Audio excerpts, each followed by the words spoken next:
¿Dónde vamos? Vamos en dirección norte.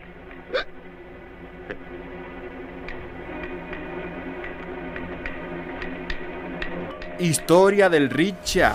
Rickshaw podría estar casi retirado, pero su encanto y estilo aún atraen a los fanáticos. Una vez fue la forma más popular de transporte público en las principales ciudades como Tokio y Hong Kong, pero solo quedan unos pocos lugares donde aún puedes subirte a un rickshaw. A continuación te contaré sobre su historia, el papel de los conductores del rickshaw y donde aún puedes tomar un paseo. La definición clásica de lo que es un rickshaw es un carro que puede acomodar a una o dos personas impulsadas por un corredor humano.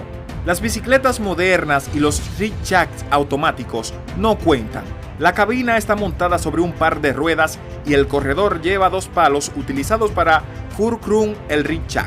Si bien la imagen del libro de póster de rickshaw a menudo incluye adornos orientales en el diseño, la verdad es que la mayoría eran artilugios más funcionales. Quien inventó el rickshaw es un tema muy discutido, con Japón, el Reino Unido y los Estados Unidos reclamando la propiedad. Lo que sí sabemos es que los rickshaw se hicieron populares en Japón durante la década de 1870 y que la palabra rickshaw proviene de la palabra japonesa Hin-rikicha, que significa vehículo impulsado por humanos. Se dice que fue inventado en Japón por un misionero europeo para llevar a su esposa inválida. En un momento el país tenía 21.000 conductores de rickshaw con licencia.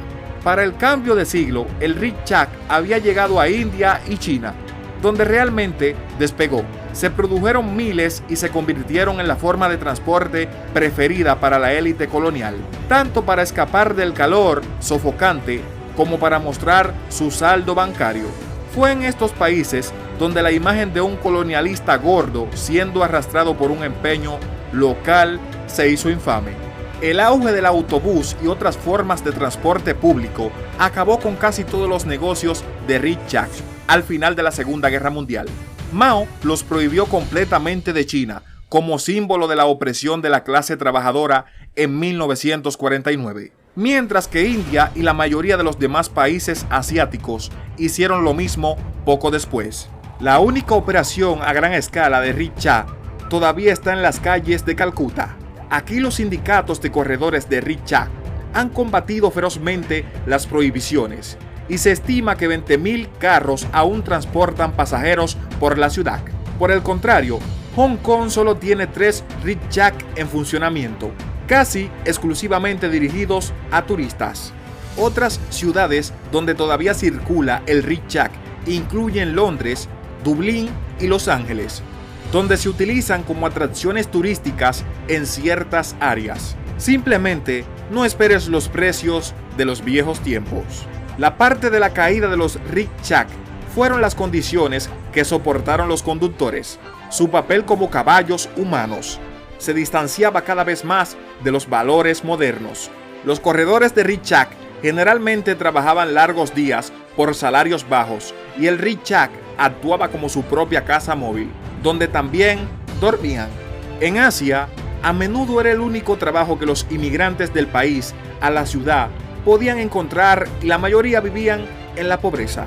En Calcuta, la mayoría todavía lo hace.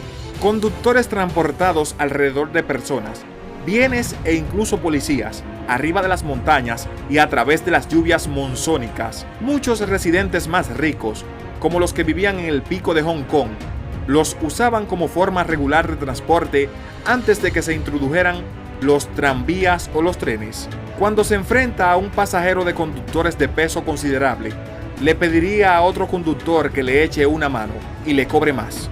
El debate sobre los tiradores de rickshaw en Calcuta continúa con grupos de derechos humanos que afirman que son esclavos modernos, mientras que muchos tiradores de rickshaw afirman que una prohibición conduciría al desempleo y al hambre.